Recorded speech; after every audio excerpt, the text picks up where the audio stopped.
Dans ce chapitre sur le premier degré, vous avez été confronté par exemple à la question « Résoudre dans R l'équation 3x plus 2 égale 5 ». On va se demander dans cette vidéo qu'est-ce que ça veut dire ce dans R. Alors bien sûr on peut dire que cela signifie trouver tous les nombres réels qui sont solutions de cette équation 3x plus 2 égale 5. Tous les nombres réels. Mais qu'est-ce que c'est qu'un nombre réel? Pour savoir ce que c'est qu'un nombre réel, c'est difficile. Certains d'entre vous m'ont posé la question et j'ai été embarrassé, car ce n'est pas une question facile. J'ai donc donné en classe des réponses partielles. Des réponses partielles car mon principal objectif, c'était de résoudre des équations du premier degré et de tracer des droites, pas de parler de l'ensemble des nombres réels qui n'est pas vraiment au programme de seconde. Voyons certaines de ces réponses partielles. Alors ce que j'ai dit, c'est par exemple que R, l'ensemble des nombres réels, s'identifie à un axe horizontal muni d'une origine et d'une unité. Vous pouvez le voir ici, un axe horizontal muni d'une origine, 0, et d'une unité 1 qui donne finalement la longueur entre 0 et 1, qui permet de calculer les autres longueurs. J'ai aussi dit que R contient tous les nombres que vous connaissez, que vous avez vus jusqu'ici. J'ai aussi dit que R contient tous les nombres qu'affiche la calculatrice. J'ai aussi dit que R contient plein d'autres nombres que ni la calculatrice ni vous ne connaissez.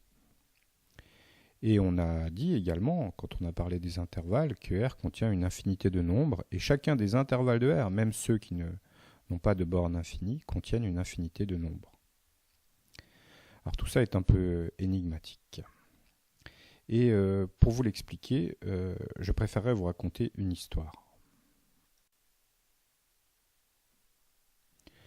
Parce qu'en fait, il est difficile d'expliquer à un élève de seconde ce qu'est exactement l'ensemble des nombres réels. On ne peut vraiment répondre à cette question qu'en étudiant une branche particulière des mathématiques qui s'appelle la théorie des ensembles. Et cette théorie, on ne l'étudie qu'à l'université et encore pas dans les premières années. Ce que je vais faire, c'est plutôt vous raconter une petite histoire des nombres pour essayer de vous montrer pourquoi on utilise au lycée l'ensemble des nombres réels grand R.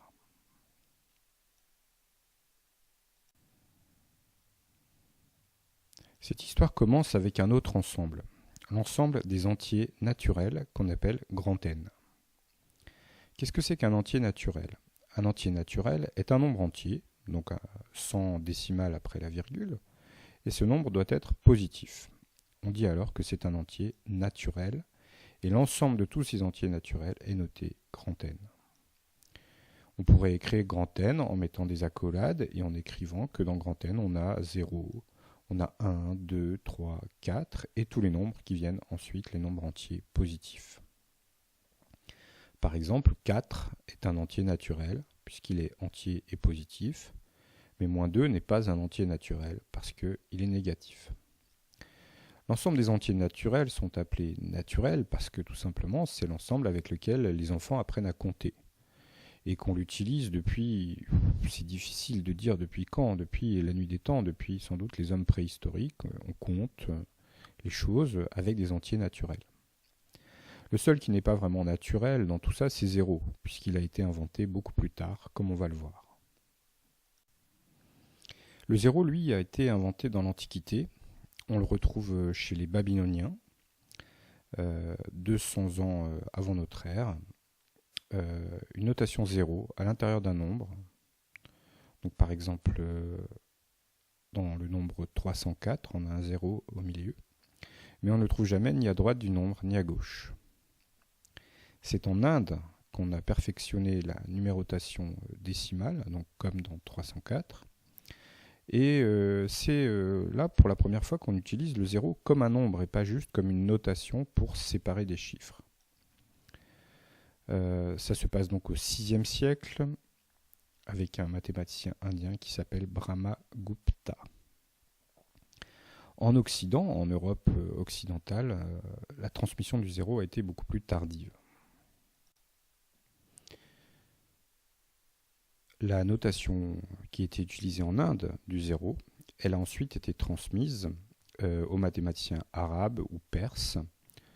On peut noter Al-Khwarizmi, qui est célèbre, puisque c'est lui qui a donné son nom au mot algorithme, que vous voyez ici, au 8e siècle de notre ère. Donc ça se passe à Bagdad, en Irak actuel.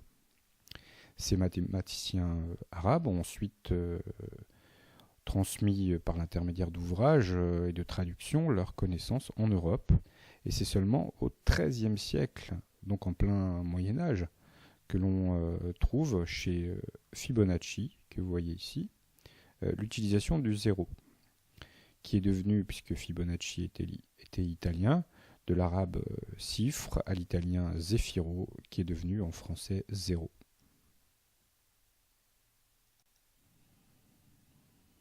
Tout ça pour vous montrer qu'une idée très simple, comme l'idée de 0, elle a mis très longtemps à se transmettre d'une civilisation à une autre, parce qu'en fait 0 n'est pas du tout naturel, même s'il est contenu dans l'ensemble n des entiers naturels.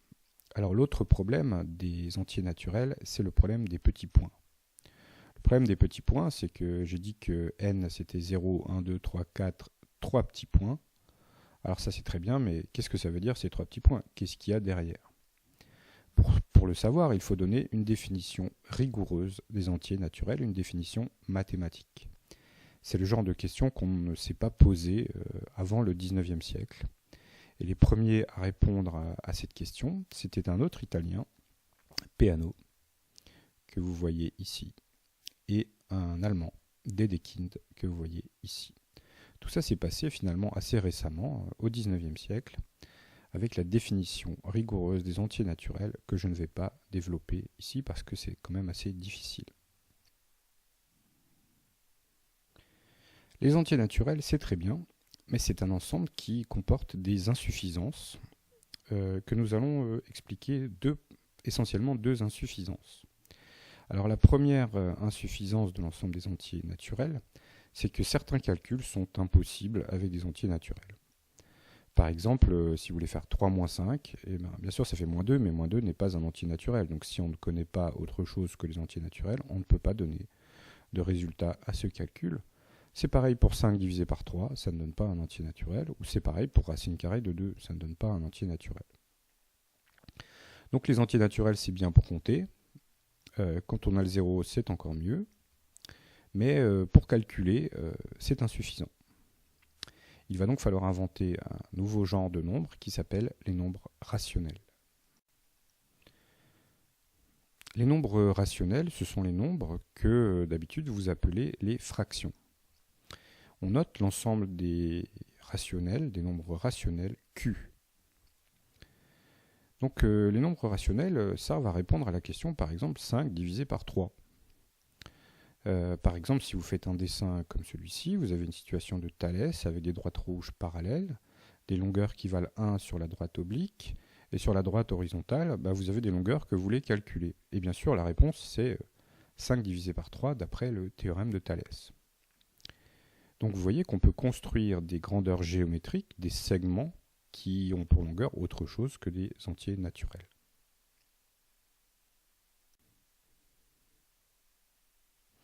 Les nombres rationnels, donc les fractions, sont très anciennes.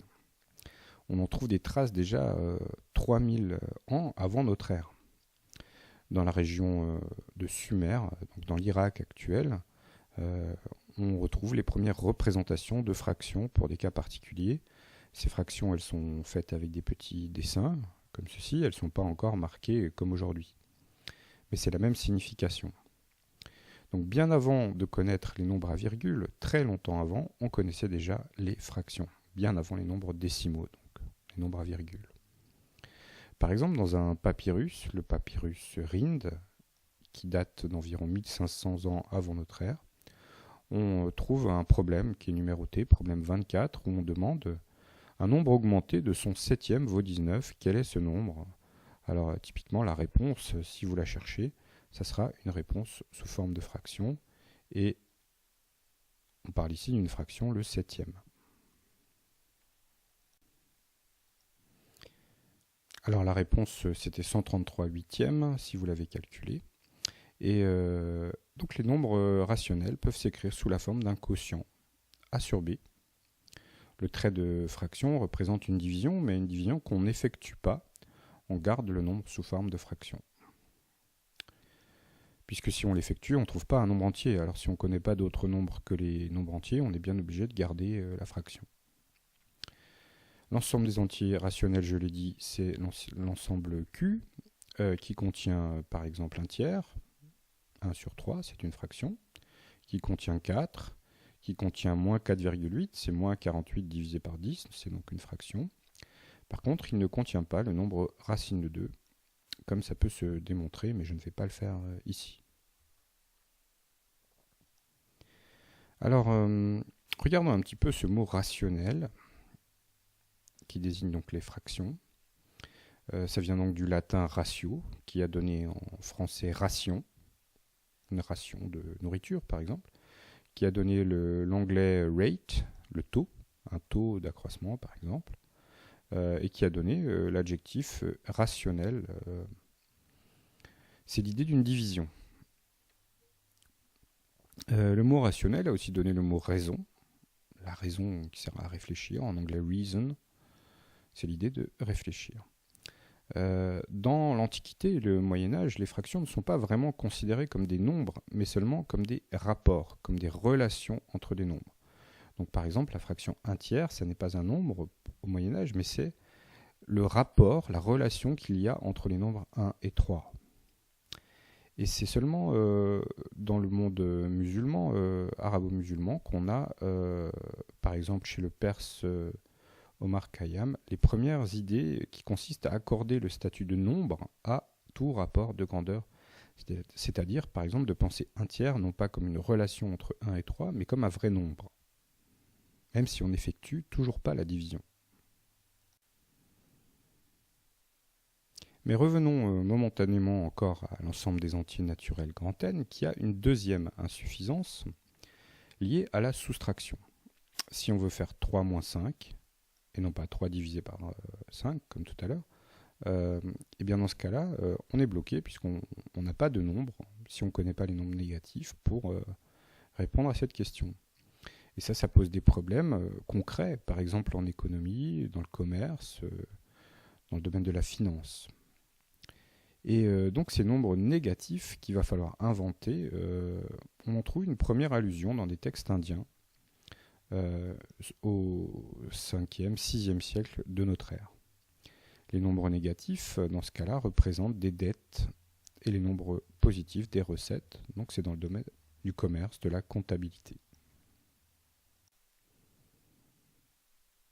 Voilà pour cette première partie de la vidéo sur les ensembles de nombres. Vous voyez que les ensembles des entiers relatifs, les nombres positifs ou négatifs, les nombres rationnels, les fractions, et les nombres naturels, l'ensemble grand N, tous ces ensembles de nombres ont une histoire très ancienne et nous continuerons à l'explorer dans la deuxième vidéo.